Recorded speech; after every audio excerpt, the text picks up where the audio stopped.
In the summer of 2016, when I was 9 years old, my family uprooted from our cramped apartment in a bustling southern city to my grandparents' old house on the outskirts of a sleepy town in Georgia. The property sprawled across 5 acres of untamed land, fields of wild grass, a winding creek, and a dense line of pine trees that seemed to whisper secrets in the evening breeze. The house itself was a sturdy, weathered relic from the 1940s, with creaking hardwood floors and windows that rattled in the wind. But what drew my attention most was the neighboring farmhouse, an ancient, dilapidated structure that seemed to sag under the weight of its own history. The farmhouse belonged to Violet and Agnes, 2 elderly sisters who lived there with Agnes's daughter, Teresa, and her 3 children, Liam, who was my age, and his twin sisters, Allison and Kelsey, who were 7, the same age as my little sister, Sophie.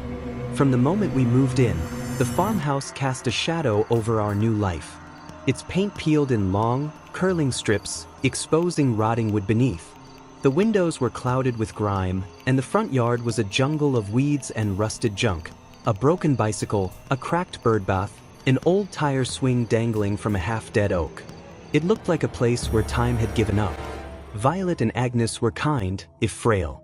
They'd sit on their sagging porch in rocking chairs, their white hair glowing in the sunlight, waving at us with shaky hands whenever we passed.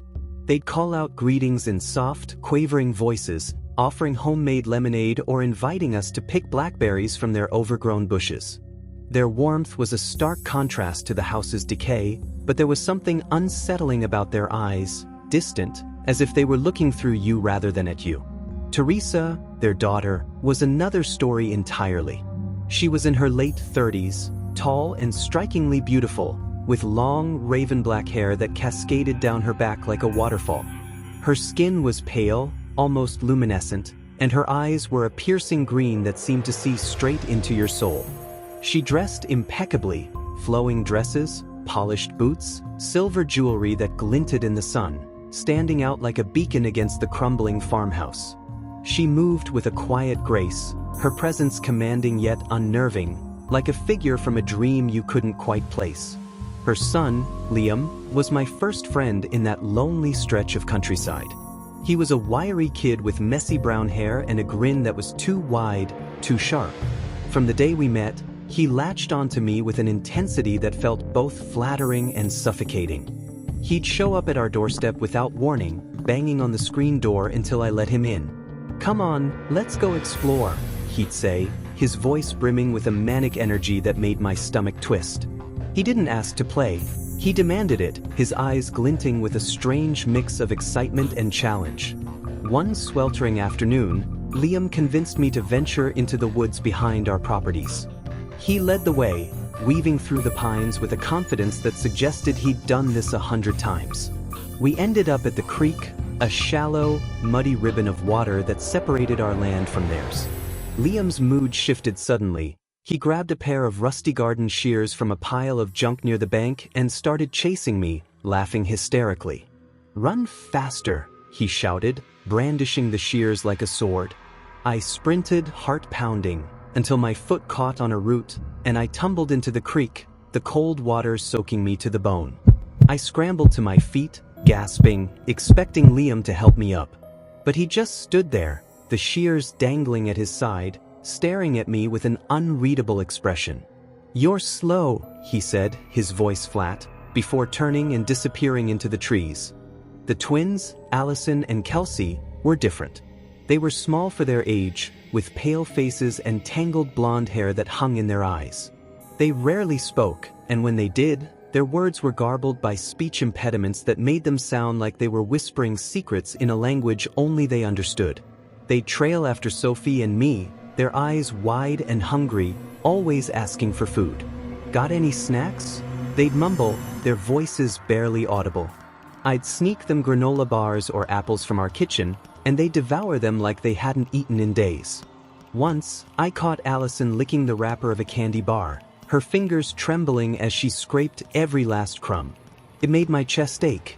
One humid evening, as I watched the twins play in our yard, Teresa appeared at the edge of our property. She stood there, framed by the setting sun, her dress fluttering in the breeze. "You're good with them," she said, her voice smooth as silk. "Come over sometime. We can talk." Her smile was warm, but there was something in her eyes, a flicker of intensity that made my skin prickle. Against my better judgment, I agreed. The next day, I crossed the overgrown path to their farmhouse. The air inside was thick with the smell of mildew and something sweeter, like incense.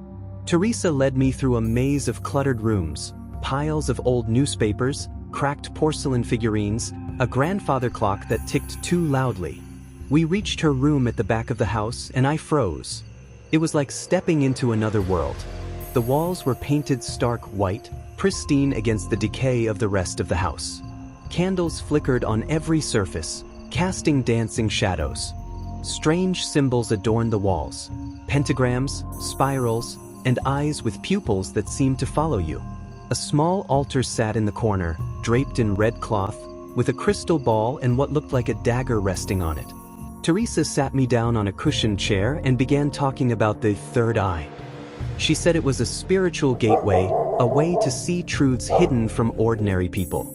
"You have it," she said, leaning close, her breath warm against my cheek. "I can tell.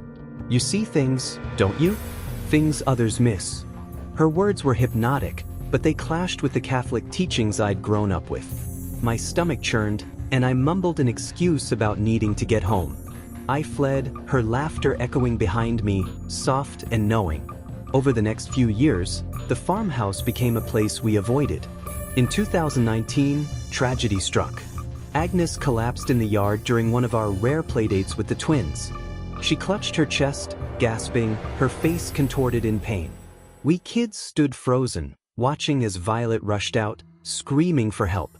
Liam didn't cry or panic. He just stared, his eyes cold and unblinking, like he was memorizing the moment. Agnes died before the ambulance arrived.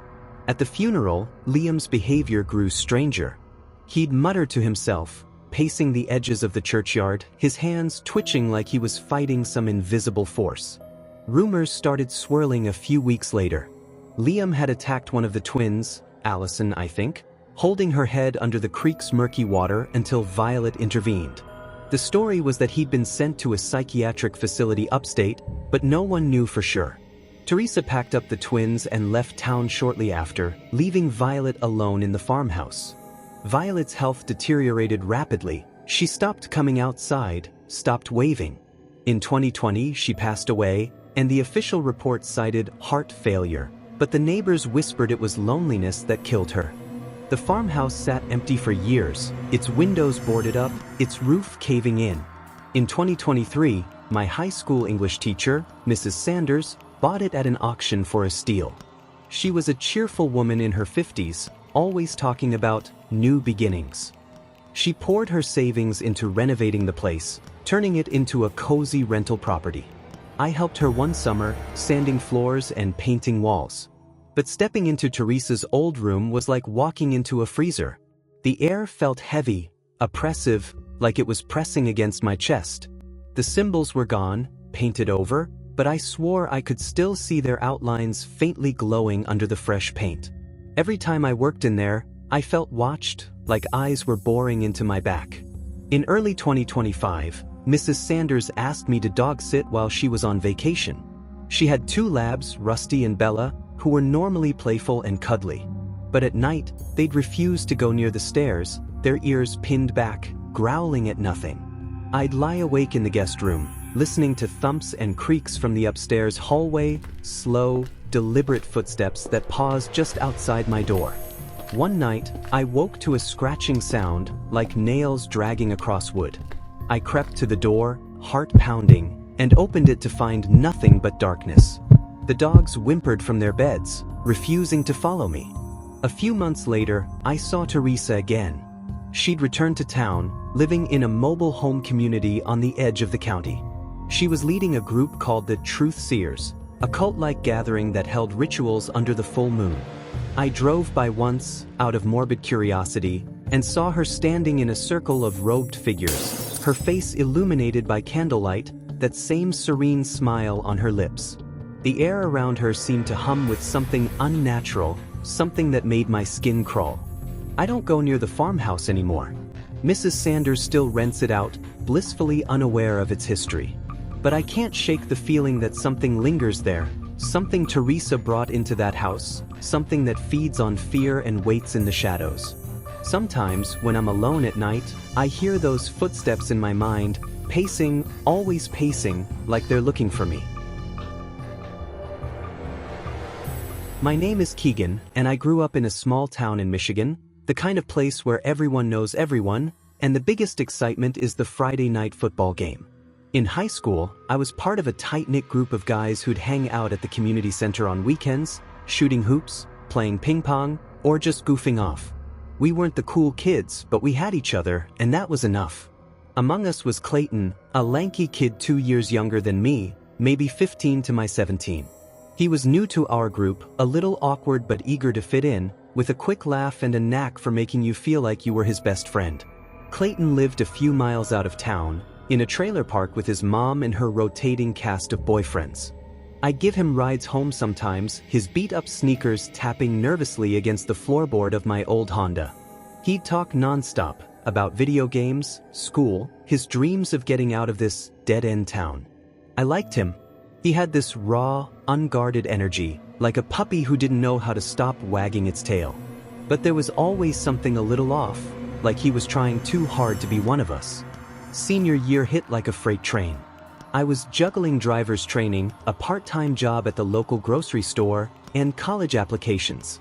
The community center became a once-a-month thing for me, and Clayton didn't take it well. My phone buzzed constantly with his texts. "Where you at? You bailed again. Thought we were friends." I'd reply, explaining I was swamped, but he'd fire back with stuff like, "You're lying. You're avoiding me." His tone grew sharper, more accusing, and I started to feel like I was babysitting his emotions. One night in late fall, I was crashing at my new apartment, a cheap one-bedroom I'd rented to save on dorm costs for college. It was past midnight, and I was half asleep on the couch, some Netflix show droning in the background, when a knock rattled the door. I froze. Nobody visited me this late. I crept to the peephole, my heart thudding, and there was Clayton, standing under the flickering porch light. His hoodie was pulled up, his hands stuffed deep in his pockets, and he was staring straight at the door, like he knew I was watching. I cracked the door open, keeping the chain on. "Clayton? It's late, man." He didn't say anything. Just stared, his eyes glassy and unblinking, like he was looking through me. The silence stretched, heavy and wrong. "You okay?" asked my voice tight. He tilted his head slightly, then turned and walked away, disappearing into the dark. I locked the door, double-checked the deadbolt, and turned off my location on Snapchat. Something about that visit felt like a warning. The next day, I met up with Nick, another friend from our group, at a coffee shop. I told him about Clayton's late-night visit, expecting him to laugh it off. Instead, his face went pale. "Dude," he said, leaning in, "you need to stay away from him." He told me Clayton had been spiraling. A few weeks earlier, he'd cornered his ex-girlfriend, Sarah, at a house party. He'd been drinking, and when she tried to leave, he grabbed her, pinned her against a wall, and held a knife to her throat. Then did things to her. She reported it to the police, but Clayton denied everything, claiming she was hysterical and making it up. There wasn't enough evidence to charge him, but the story spread like wildfire. Nick had started avoiding him, and so had most of our friends. I cut Clayton off cold, blocked his number, unfollowed him on social media, told the others I was done. I thought that was the end of it, but the next night I was home alone, scrolling through my phone when the pounding started. Hard, frantic knocks that shook the door in its frame. "Keegan, open the damn door."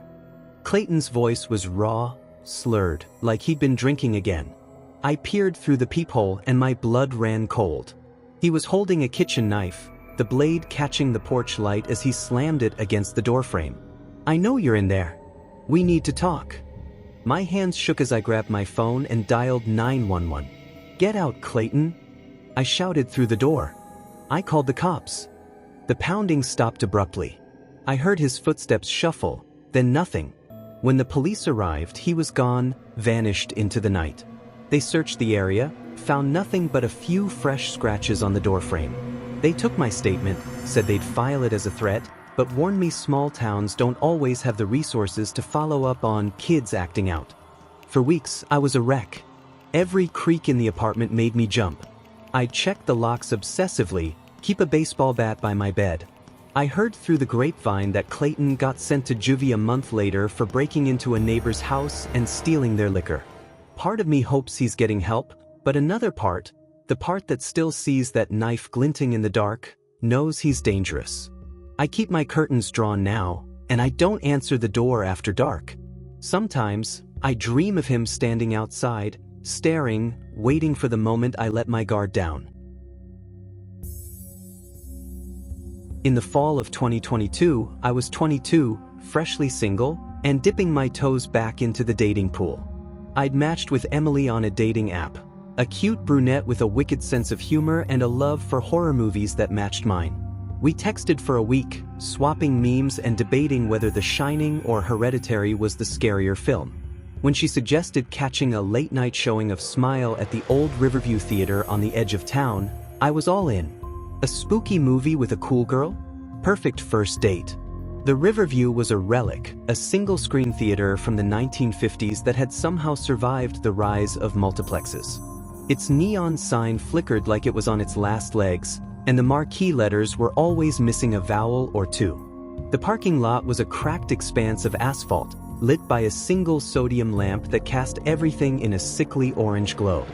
When we pulled in at 9:45 p.m., the lot was nearly empty, just a rusted pickup and a minivan parked far apart, like they were avoiding each other. Inside, the lobby smelled of stale popcorn and industrial cleaner. The ticket guy, a lanky kid with acne and a bored expression, barely looked up as he tore our tickets. "You're the only ones for this show," he muttered, waving us toward the auditorium. Emily grinned at me, her eyes sparkling with excitement.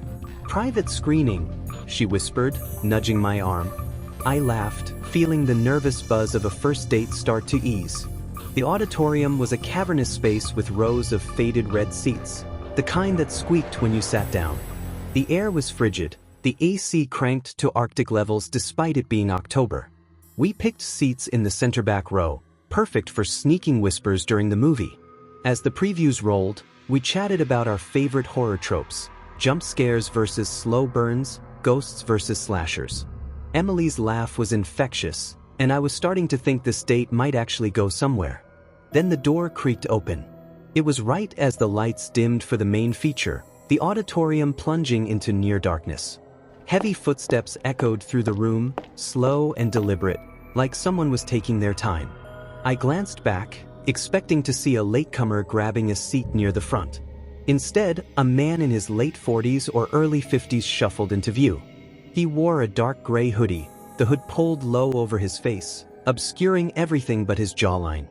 His hands were buried in his pockets, and his posture was stiff, almost mechanical. He scanned the room, his head swiveling slowly, and then, despite the sea of empty seats, he sat directly behind us. I shifted uncomfortably, trying to focus on the movie. Smile was creepy enough, with its eerie grins and mounting tension, but I couldn't shake the feeling of eyes on the back of my neck. Emily sensed it too. She leaned closer, her voice barely a whisper. "Why'd he sit there?" I shrugged, playing it cool, but my skin was crawling. 10 minutes in, I glanced back. He wasn't watching the screen. His head was tilted toward us, his eyes wide and unblinking, reflecting the flickering light from the movie. They were dark, almost black, and fixed on us with an intensity that made my stomach drop. Emily grabbed my hand, her nails digging into my palm. "He's staring," she hissed. I nodded, my mouth dry, and gestured for us to move. We slid over a few rows, settling into new seats, hoping he'd get the hint. He didn't. A few minutes later, I heard the creak of a seat, and there he was again, standing at the end of our row, just a silhouette against the screen's glow. He didn't sit right away. He just stood there, hands still in his pockets, watching us. Then, slowly, he lowered himself into a seat one row behind and slightly offset, his eyes never leaving us. The movie's soundtrack faded into a dull roar in my ears, drowned out by the thud of my heartbeat. It got worse. During a quiet scene, I felt a puff of air on my neck, hot, ragged, like he was leaning forward, breathing just inches from me. I whipped around, but he was sitting back, his face half hidden in the shadows, that same unblinking stare locked on us. Emily was trembling now, her hand gripping mine so tightly it hurt. "We need to go," she whispered, her voice shaking. I didn't argue. We grabbed our jackets and bolted for the aisle, trying to keep our steps quiet. The man didn't move, didn't speak, but I could feel his eyes tracking us as we hurried out. In the lobby, we found the ticket guy mopping the floor. "There's some creep in there," I said, my voice louder than I intended. "He's been staring at us the whole time." The kid sighed, like he'd heard this before. "Yeah, that guy. He comes to late shows a lot. Just sits there, watches people. Never does anything we can kick him out for." He called the manager, a tired-looking woman in her 40s, who confirmed it. "He's a regular," she said, shrugging. "People complain, but he doesn't break any rules. No talking, no touching." I wanted to scream that staring like a predator was breaking a rule, but she just offered to have a janitor walk us to our car. The janitor, an older guy with a limp, grabbed a flashlight and escorted us to the lot. The air outside was thick with the smell of damp leaves and exhaust. I scanned the darkness, half expecting to see the man lurking by my car, but the lot was empty. I drove Emily home, both of us silent, the adrenaline still coursing through us. At her apartment, she gave me a quick hug and said, "Let's try a daytime date next time." But we both knew there wouldn't be a next time. The night had tainted whatever spark we'd had. For weeks after, I was paranoid. I'd check my rearview mirror constantly, convinced I'd see that hoodie in the shadows. I stopped going to the Riverview, sticking to the sterile safety of chain theaters.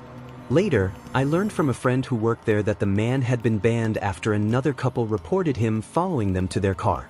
No charges, of course, just a "don't come back." I still wonder who he was, what he wanted. Was he just a lonely weirdo, getting a thrill from scaring people? Or was he building up to something worse? Some nights, I close my eyes and see those black eyes staring, waiting, like he's still out there, picking his next show.